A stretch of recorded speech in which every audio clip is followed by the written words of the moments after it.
It is the morning after the round of 32.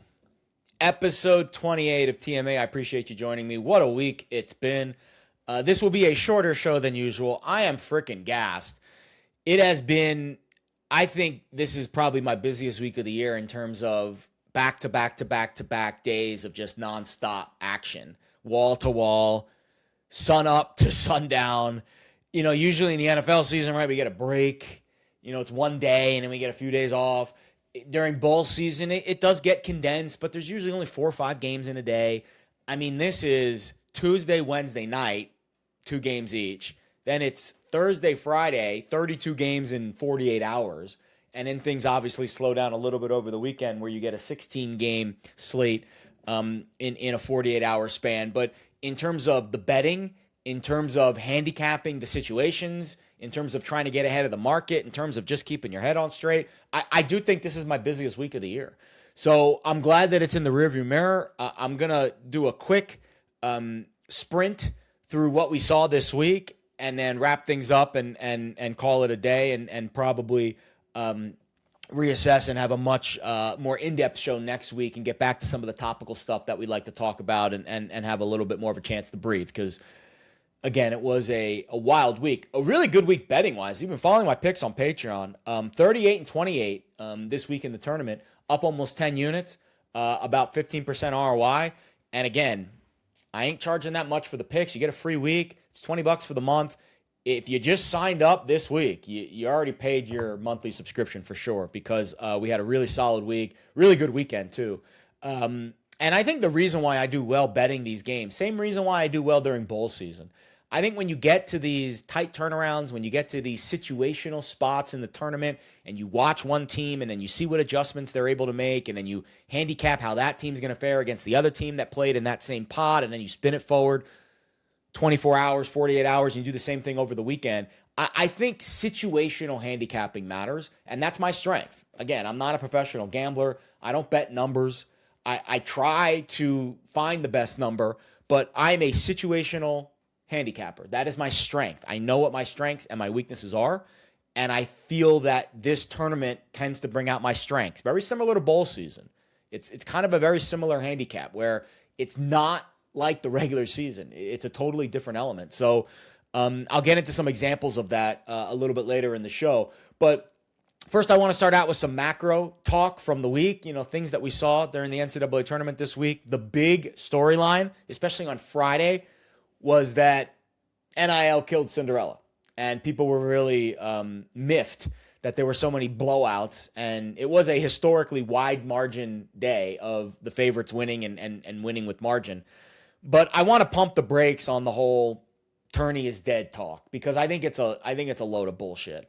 So first of all, I think we've been programmed by the networks to think March Madness is only good if there are a ton of upsets and buzzer beaters. And that's because, A, it gets the average fan engaged. The casual fan doesn't really like or watch college basketball that much during the regular season, but they get engaged during March Madness. I'm using the air quotes for the radio audience, madness, because they expect there to be madness. And that's how it's advertised. So when every game doesn't end in a buzzer beater, the average fan feels let down. In reality, most games end in a pretty mundane way. And also, I believe the networks should be advertising the best teams playing their best ball in the most important games.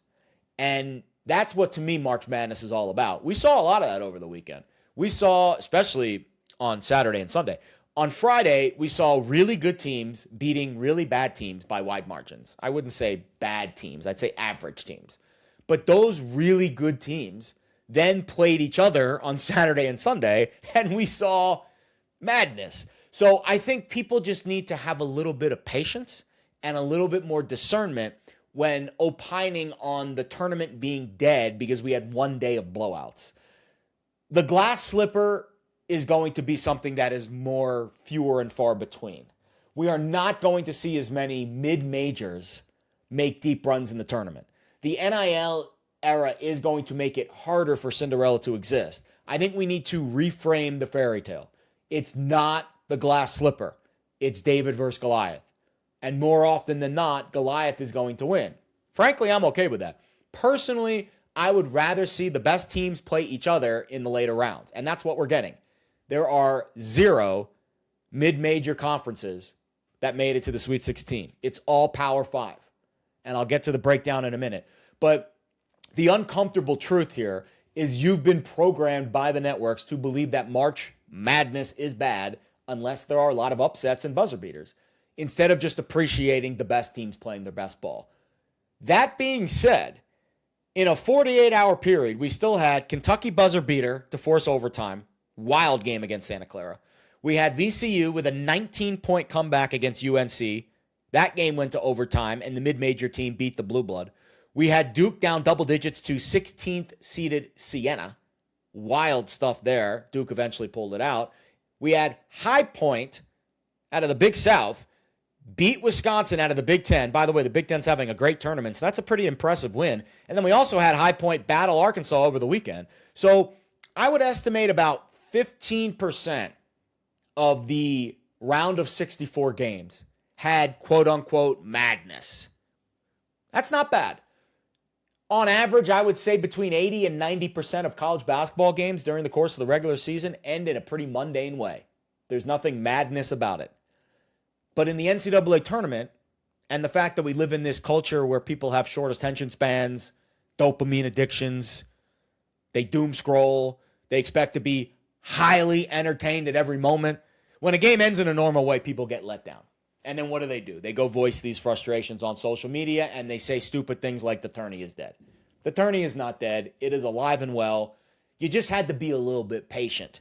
Because over the weekend, we had an instant classic between Nebraska and Vandy. Vandy almost hit a half-court shot at the buzzer. I have no idea how that shot didn't go in. The iron unkind to the Vanderbilt player that had the half-court heave that almost won it at the buzzer. Nebraska still had a pretty impressive buzzer beater or near buzzer beater themselves to take the lead. We also had St. John's over Kansas in a buzzer beater, a true buzzer beater for a St. John's team that hasn't been to the Sweet 16 in this century. And we also had the defending national champs, Florida, lose to a 9 seed in Iowa. Another buzzer beater there, by the way. So I just think this take of the tourney's dead, NIL killed Cinderella, like it's just so negative. Like people just don't appreciate good basketball. Like I think college basketball has never had better players. The players are staying longer now because they're getting paid.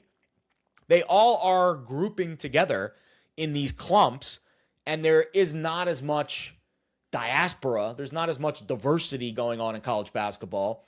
The good teams have gotten a little bit better. It is harder for the underdog to win, but it'll also make us appreciate it more when it happens, like High Point. So I think we just, as a society, again, the dopamine addictions and the instant gratification world we live in, people just expect every single game to be madness, and that's just not the reality.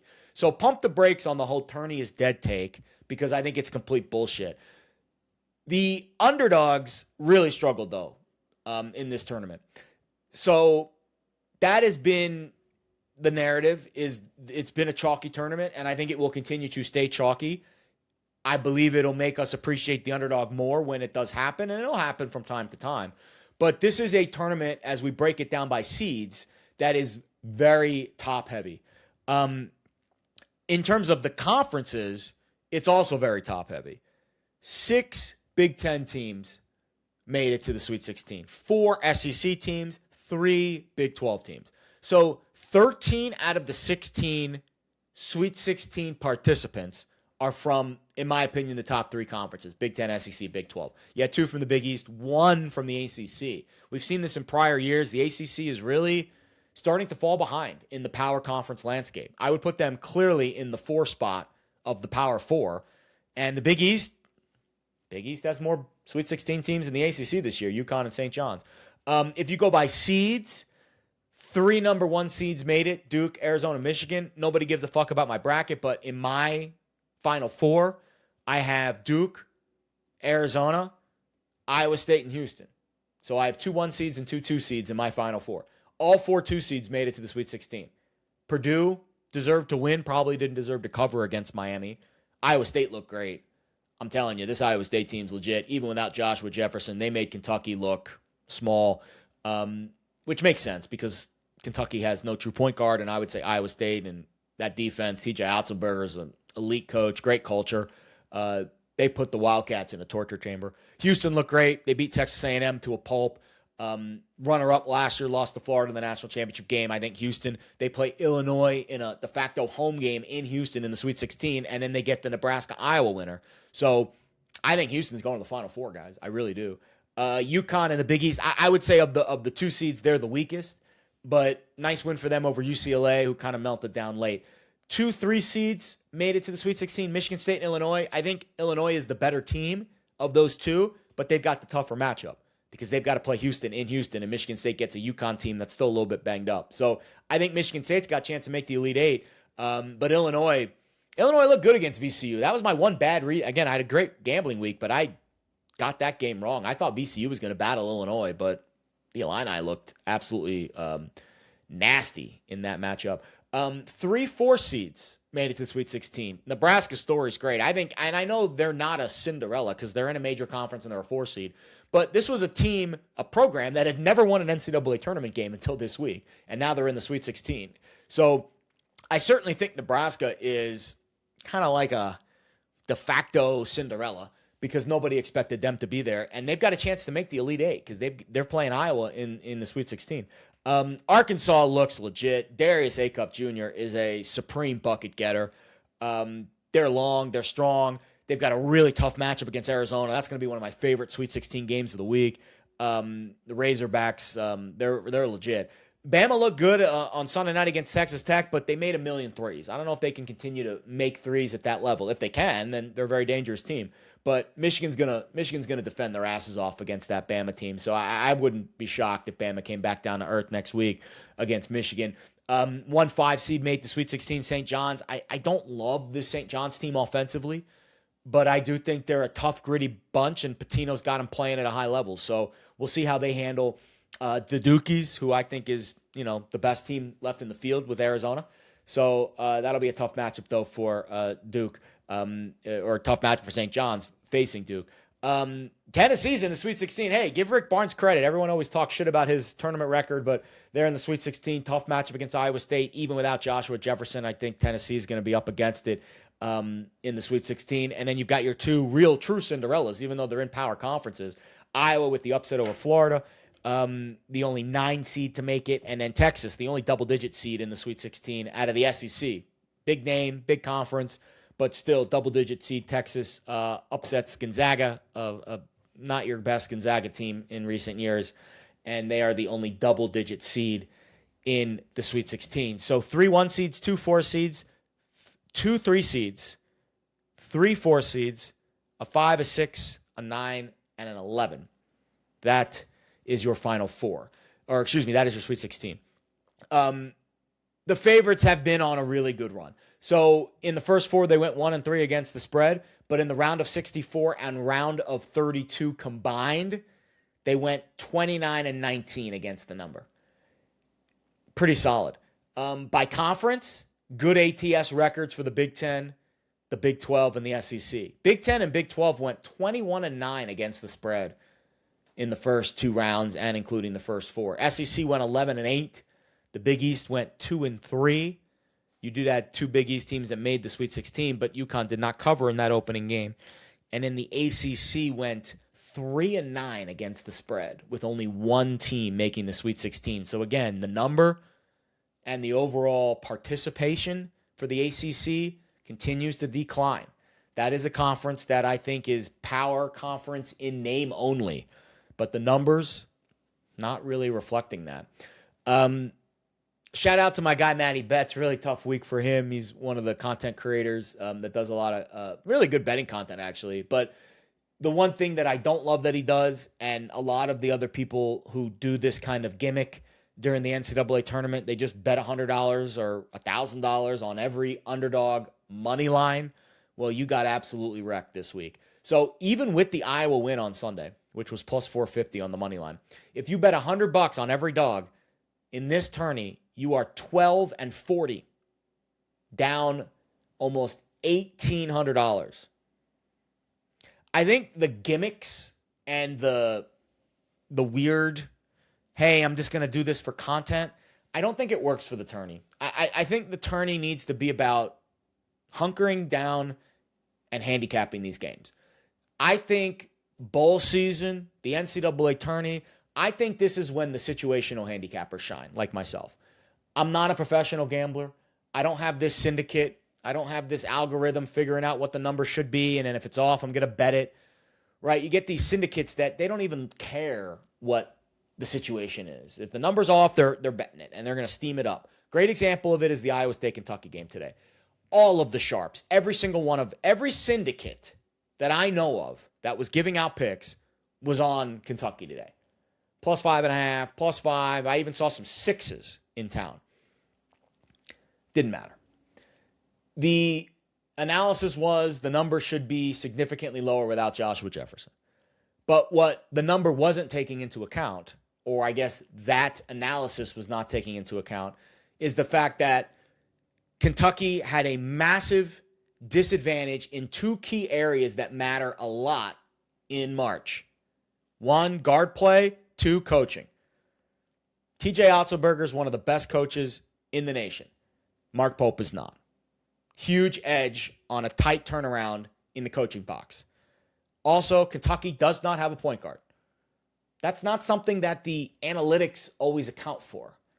The analytics account for scoring margin and three-point shooting and this and that and all the numbers, but there's some contextual things about each team that need to be taken into account before betting them. And on a tight turnaround with no true point guard against one of the best coached, best point guards in the country, Lipsy for Iowa State, best coaches in the country, Otzelberger, it was a terrible matchup for Kentucky. Terrible matchup. I loved Iowa State today. One of my favorite bets. I was the only one on it in terms of like the sharp community. All the sharps I knew were on Kentucky today. And I'm not saying I'm this genius and it's always going to work out that way for me. What I'm saying is gambling sometimes can be this binary scenario where you get the sharps who bet numbers and not teams, and then you get situational handicappers who most of the time actually watch the games. There's a lot of these sharps don't even watch the games. They actually watch the games and they absorb what's happening, and they have context on the situation. I think when it comes to the NCAA tournament, when it comes to bowl season in college football, when it comes to the NFL playoffs, these high leverage games with tight turnarounds, and the teams know each other very well, I think coaching matters, and I think context matters. And those are things that the analytics can't always account for. So don't just follow the steam, and definitely don't follow the gimmicks. Because the gimmicks of I'm just going to bet $100 on every one of this, it tends not to work out in your favor. And especially now in this new era of NIL making it much more difficult for the underdogs to win.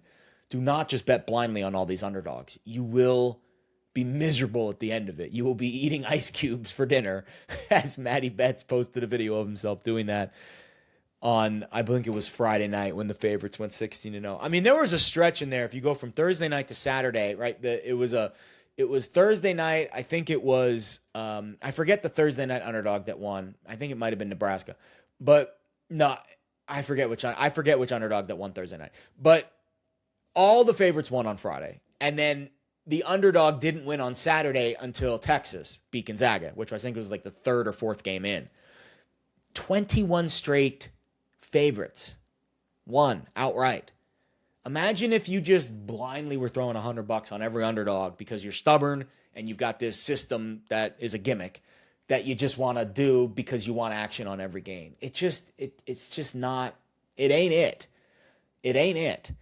You should be following people who are actually watching the games and grinding out every single contextual edge that they can find. Like me, like a lot of other handicappers out there who literally put their lives on hold this week to watch these games and to make this their thing. And it was a very profitable week for me. Again, I made about 15% ROI in a week. Most financial advisors would take that return in a year, and I did it in a week. So keep that in mind as we move forward into this tournament and as we move forward into your gambling life. Gambling ain't going anywhere. It's going to be around for a long time. You're going to be betting on these games and enjoying the madness for years to come. Please use discernment. We talked about this on last week's show. Don't be buying stupid picks from SGP Vic and all these idiots who are just throwing your money away. Use discernment. Similar to when you're doing research on buying a car. You're not just going to walk into the first dealer you stroll into and talk to some sleazy used car dealer and buy from the first guy because he's got, some kind of slick gimmick to sell you. You're going to go home and you're going to do some fucking research. You're going to look at the, all the ratings and the Blue Book, Kelly Blue Book prices and all this and that and the other. Do your research. Use discernment. Understand who you're getting your information from. And then make your decisions on either A, when to buy picks, how you're buying picks, how you're buying information. I do think there is a positive to buying picks. There's a negative. You're paying a tax. You're paying a fee. It's hard enough to beat the books at a minus 110 VIG. Now you got to go minus 115 or whatever you're getting charged for. But there's a lot of people out there who go out to a nice restaurant because they'd like to have the meal cooked for them instead of making the meal at home and using their own ingredients. And there's a certain value to that where you get to go out and you don't have to think about it and you just make the purchase and you get your meal handed to you. But you're not just going to go to any restaurant that's got a bad Yelp rating because they're making everyone sick with food poisoning. You're going to use some discernment about where you buy your meals from. Same thing with gambling. There is a value to it if you have a relationship with someone, if you trust that person, if you followed their content for a long time, and also how much you're paying.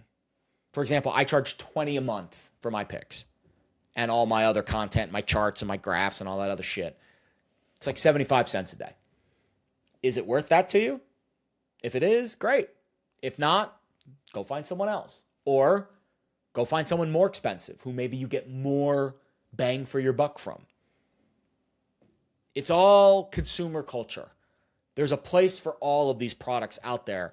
But there is also a responsibility on you, the consumer, to use discernment. I use that word a lot. I think it's a very important word in our current society. All right, I'm not going to go crazy this week. I don't have much else to share. I do have a few bets for the games next week that I'm interested in. Thursday, we have Texas against Purdue. That game's going to be played in San Jose, California. I like Texas.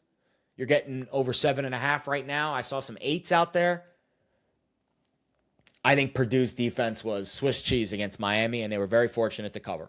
And now I'm getting the same number against a Texas team that's got two pretty good bigs, Swain and Volkatitis, I think is how you pronounce his name. I think Purdue's defense is going to be giving up a lot of points in this game. Relatively high total game, almost pushing 150. So I think Texas, if you can find an 8, good early bet for you there on Thursday as we start the Sweet 16. Iowa, Nebraska, who knows? That's a rivalry game, actually. Those two teams hate each other. So probably going to lay off that one. Arkansas, Arizona. I love this game. I think this game's going to be points galore. Arizona played a relatively low-scoring game against Utah State. I thought their defense played really well. Utah State's a really well-coached team. I think this Arkansas team is just long, and they are going to run. And I think Arizona's going to try to run with them. This is going to be one of the more exciting games, I think, in the Sweet 16. I am so excited for this matchup. So I would say lean over, but it's a lot. It's a lot. It's a high total in the 160s. Probably not interested in betting that one right now. I would say lean Arizona, but it's also a big number at 8.5. I think Arizona and Duke are the two best teams in the field, in my opinion, right now, based on what I've seen. I put Arizona and Duke at the top tier. Second tier, it'd be like Michigan and Iowa State, but Jefferson's hurt, so maybe you knock Iowa State down. I put Houston in that second tier as well. I think Arizona and Duke are in their own tier right now, though. So I'd be surprised if Arizona didn't win this game. Illinois, Houston. That game is in Houston at the Toyota Center where the Rockets play. Houston's a 2.5-point favorite. I am betting Houston in that game. So my two bets for the Thursday Sweet 16 games, Texas +8, Houston -2.5. On Friday, you've got St. John's and Duke. Again, I think Duke's the best team in the field right now, along with Arizona. Those are my two top teams. So I'd say Duke wins this game. 6.5-point spread, totals 142.5. I'd probably take Duke there, but not my strongest plays. I wouldn't bet that now. I think you're okay waiting or Below 7, I think you can bet Duke. Alabama, Michigan, highest total of the week by far, 176.5. Michigan's a 10.5 point favorite. I think if Alabama makes threes, they're live, but I have no idea if they're going to make threes. I think the two hardest things to try to predict in sports, who's going to win the turnover battle in football, because that's a odd-shaped ball that bounces in funny ways, and are the threes going to fall in basketball? If I knew the answer to those questions every game, I'd be a millionaire. I'd be a billionaire by now betting this. But I don't know if the threes are going to fall. If the threes fall for Bama, they're very live in this game. I do think Michigan of the 1 seeds are the weakest of the 3, right? There's 3 remaining 1 seeds. I said Arizona and Duke are my 2 favorites. I think Michigan's a notch below them because I think they're not as strong in the backcourt as Arizona is for sure, and I think Duke is a better defensive team. But Michigan's got the bigs, right? If Michigan can really defend the perimeter with those bigs, I think Alabama's going to maybe struggle to shoot over them. So I would say Michigan wins. We'll see if they cover. UConn, Michigan State, really fun game. It's basically a pick 'em. Relatively low total, 137.5. I would lean Michigan State. I don't love this UConn team. I think they're the weakest of the 2 seeds, and I think they're still a little banged up. So they were fortunate they faced the UCLA team that also was very banged up.